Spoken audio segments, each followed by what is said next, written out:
Somehow another Saturday has rolled around, my friends, and I, the pizza wizard Simon Miller, are coming to you with cheer in my heart and excitement in my loins. No, wait, not excitement in my loins.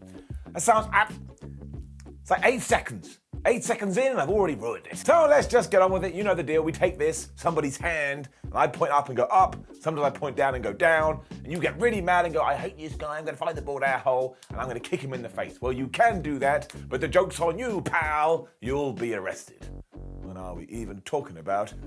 SmackDown was just on. Let's up those down.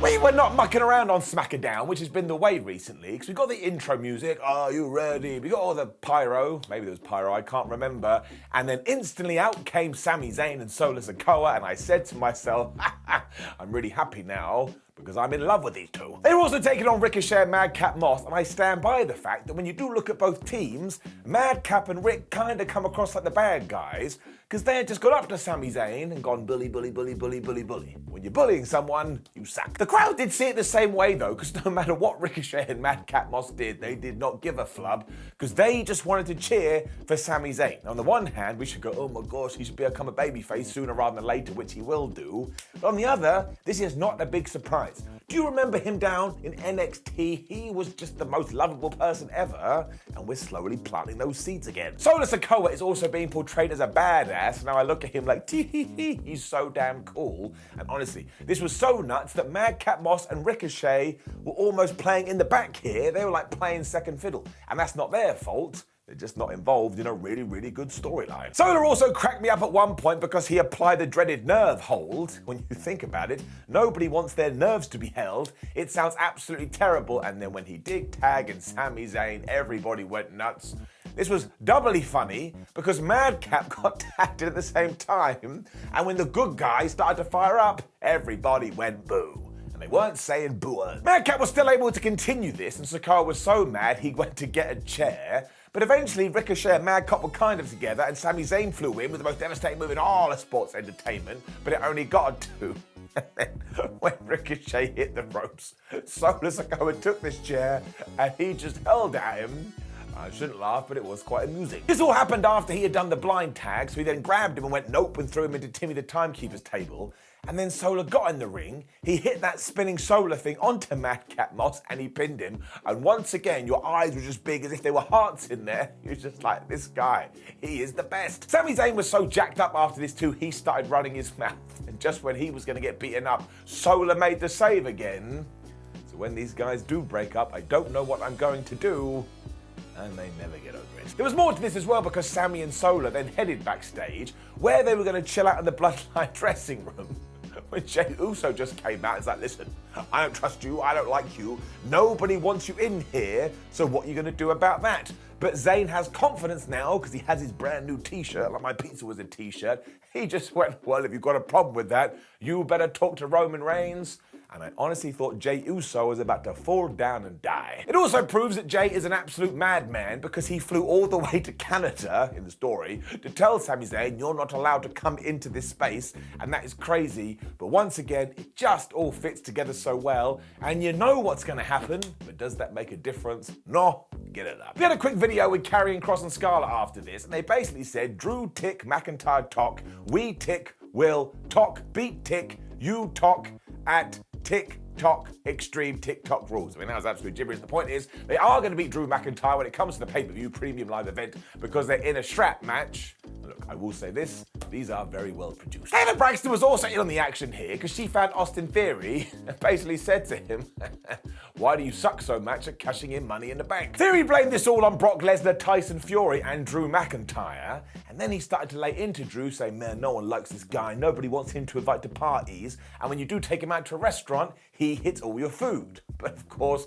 the Scottish Warrior was behind Austin Theory, and he got on his face and was like, yeah, get to the ring there, because we're gonna have a fight. And then given that Austin Theory was gonna be in a match, all this crazy wazy stuff continues. Because I cannot work out whether Triple H loves him, Triple H hates him, Triple H has no time for him, or whether he goes, well, he's Mr. Money in the Bank, so we can have him lose to everyone, and it doesn't matter because he has the Sword of Damocles. Either way, this only went 2 minutes, and Theory just got his ass kicked, but because he had come out with Alpha Academy, of course, Otis at one point just went, I'm going to interfere, and he did this right in front of the ref. Like, he couldn't have been any closer, so the official went, well, that was dumb, DQ. Now, I do get a little bit bored of those finishes, because why do the match to start with? But the aftermath of this was so simple, but it rocked, because Johnny Gargano came out to try and make the save after Theory and the Alpha Academy started beating up Drew. That didn't work, because it was still 3-on-2, so Kevin Owens' music hit.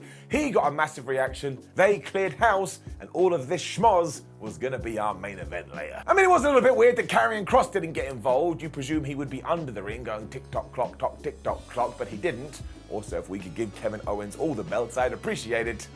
And then, my gosh, I was so happy. Because we were in the back with the Mexican male models, and Max Dupree was still upset, but it doesn't matter, because Marseille and Mansoir had good news for him. On this evening, they're going after the title. Max all of a sudden got really excited because he's like, oh my gosh, you've got a match with the Usos. But that's not what these buffoons meant. They meant they're going after the title for the longest pose ever. And they went right into it. I felt my face light up like a Christmas tree during this because I loved it so much. And of course, Dupree was like, I can't handle it. And he just walked off. And some people don't like this nonsense. And I say to you, fair play, it's your life. But please never stop giving me goofy wrestling. Warm and fuzzy in my tum-tum. They continued to hold these poses as Hit Row walked in and laughed at them, but I will tell you this, I do think Hit Row are going to be stars down the line, but right now, I am more in the model's corner than I am theirs. To the point, I don't usually do it with segments like this, I liked it so much, I am giving it an up. We should dedicate an entire show to her. Shotzi then promised to beat Bayley later, which kind of felt impossible given that Bells is going after the title at Extreme Rules. And Shots also said here, I will put my nose and foot wherever I want. What? And then it was Hit Row versus Los Lotharios. Surprise, surprise, it went about 2 minutes. And it was fine, but I do think there's some truth in what I just said about Hit Row. You can see the potential and you can see eventually they're going to do something. At the moment, it's a bit like putting your hands in the pockets and looking around thinking, well, I'm sure it will come next week, and you get to next week and then you go, well, I'm sure it'll be next week, and here we are at next week. Just feel like something has to happen soon. This was just a squash match though, which does beg the question what we're doing with Humberto and Angel Garza. They just hit the heavy hitter, 1, 2, 3. And look, it was fine, it was okay, it was all right. You're not gonna write home about this because why would you do that anyway? So we do give it an up. That doesn't mean I don't have my eye on it. What was much more apparent was that the White Rabbit teases continued on this episode of SmackDown, because we cut to Michael Cole and Corey Graves, and somebody behind them had a big sign that said, revel in what you are. So I shed a tear and was like, damn it, I'm the bald a-hole. There was also a QR code after that TikTok Karrion Kross promo, and good grief. If you jump into this one, there's references to Yom Kippur, Shana Tova out there, there was references to The Simpsons, and it all leads, or it all continues at least, to tease that Bray Wyatt is coming back to television. As we've already talked about, I know some people wanted this yesterday, but I am enjoying this ride so much, let's keep it rolling. Also, just on the down low, I kind of hope this isn't Bray Wyatt, because the internet would melt down, and I like the chaos. We had more video packages after this, as we were reminded of everything that's gone down between Ronda Rousey and Liv Morgan. When we were back to Kayla, who was interviewing Ronda, I half expected her to go, Rousey, why are you so crap? What she likes to do. She didn't, and instead Ronda compared Liv Morgan to Hooters and Barbie. I was like, maybe we shouldn't do that. And said that even though it isn't Extreme Rules they'll be fighting in, she's already dangerous, but she's more dangerous with a bat. I thought about it and I thought about it. I was like, well, everybody is more dangerous with a bat, even your flipping nan. And then she defeated Natalya.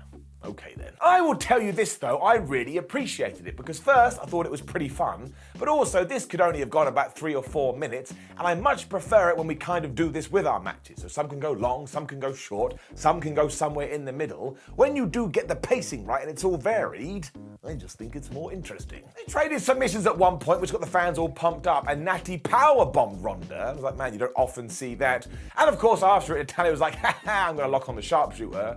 This was a terrible idea, because Ronda Rousey got out of it, she applied the ankle lock, Natty tapped out, uno dos tres. They got some kind of meaning of what we were talking about earlier, because Liv Morgan walked out, and she was carrying a baseball bat. I was like, she's going to twonk Ronda with that thing, and that will show Rousey. But instead, this weird booking of Liv Morgan continued, because she reached Ronda, and she just looked at her, I suppose because this feud is super serious 9,000. But why didn't you pick it up and just go boop and smack her on the head? It really backfired because the two did start brawling and nobody was able to get their hands on said baseball bat. And eventually security guards broke it up and they kept fighting, and security guards kept it up and they kept fighting. But WWE always does this thing so well. Like by the end, the audience was absolutely losing their minds. So they are invested in this. But it does feel like we're going to get to that premium live event, and Ronda Rousey is going to kill Liv Morgan.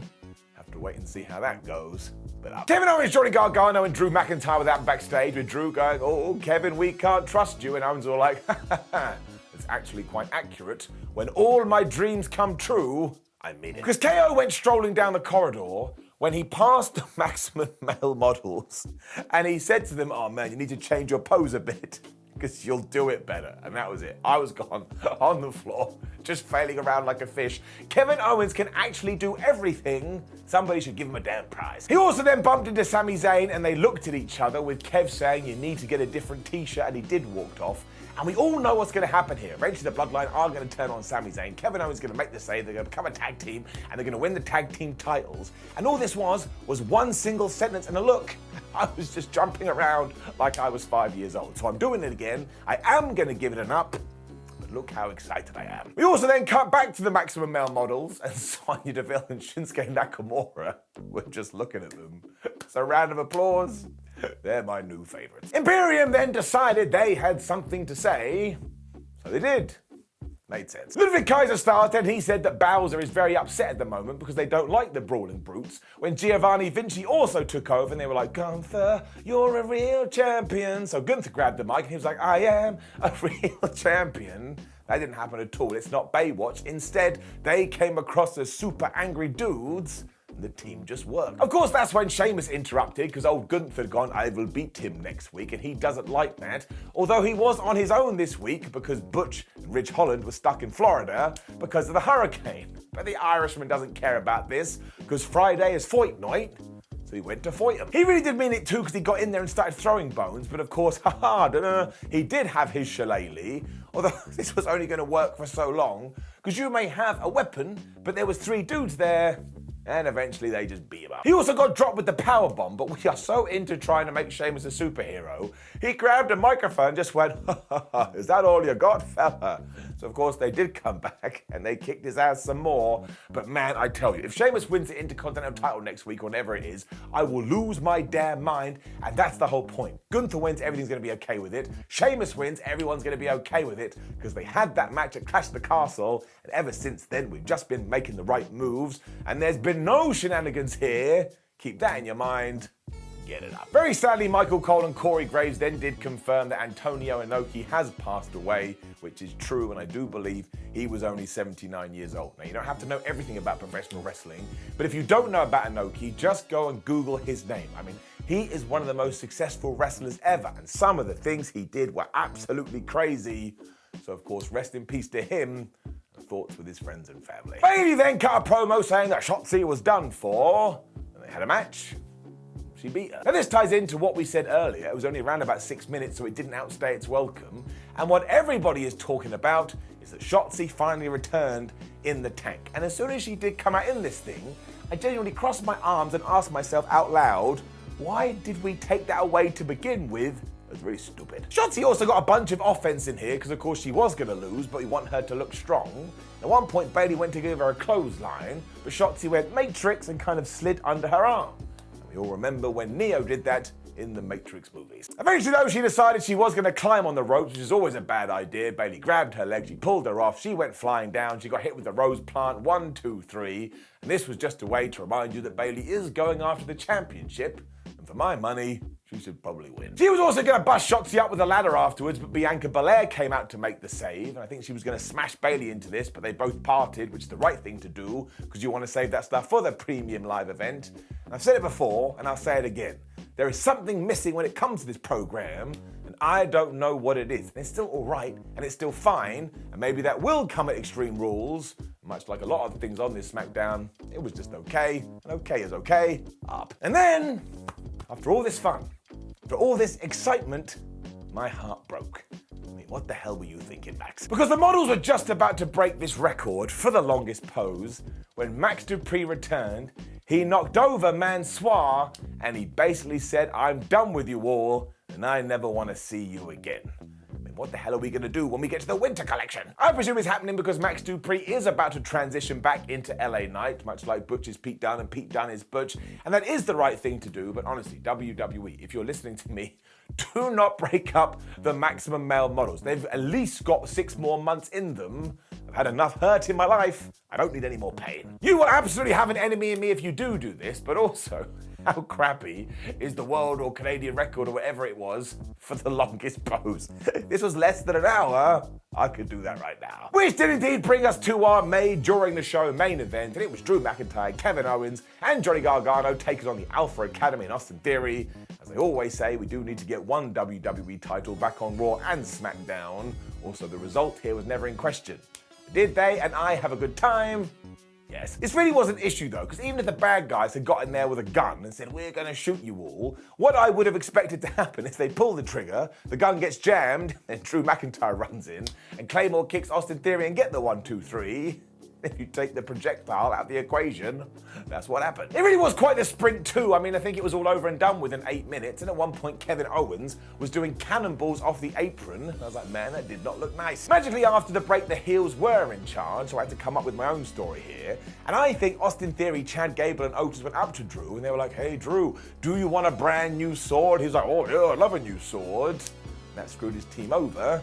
They got jumped. I mean, maybe they wanted to show him an easier way to sharpen his sword, and that is not a euphemism. Let's get back to the wrestling now. Because at one point, Johnny Gargano went for one final beat, but Chad flipping Gable turned it into a Northern Light suplex.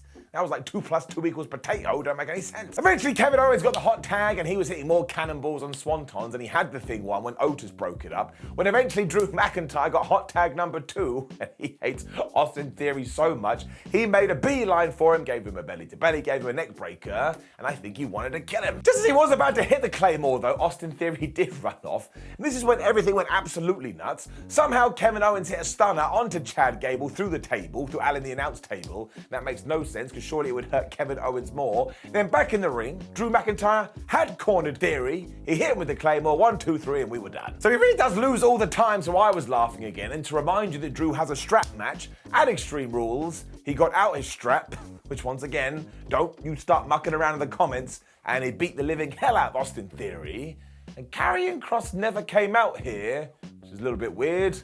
Maybe he wasn't in Canada. So this was an enjoyable ending, but it just had limited stakes. So we do need to find a way to get the stakes back into the end of SmackDown, because right now it doesn't have any stakes. So just go and get one of the championships, get it off Roman Reigns, and put it back on these shows. Otherwise, look, I was having a nice time. The funniest bit too is that some of what I'm describing to you during the last straight did not air on TV, because the cameraman missed it. He missed the stun on the table, he missed the Claymore, so Michael Cole was like, "Oh, hey, won't believe what's going on here." So I can only presume that he had done a lot of drugs. Otherwise, though, that did bring us to the end of SmackDown. I know it's all ups and no downs, but this was not a perfect show, and like I say, some of it was a little bit lackluster, but nothing was so bad that you want to pull your pants down and crap on it. And if you are doing that, you're unhygienic anyway, so of course there will be better episodes, but I still had a good time. Now please do leave a comment below and let me know what you thought about last night's episode of SmackDown. Like the video, share the video, and subscribe. Hello WhatCulture.com, where you can read yourselves some articles. Make sure you come follow us on social media. We do have a lot of ups and downs, and they're lonely. Give them some company. My name is Simon WhatCulture. Thank you for joining me on this Saturday, weekend, Monday, Wednesday, Thursday, whatever it may be. I'll see you soon.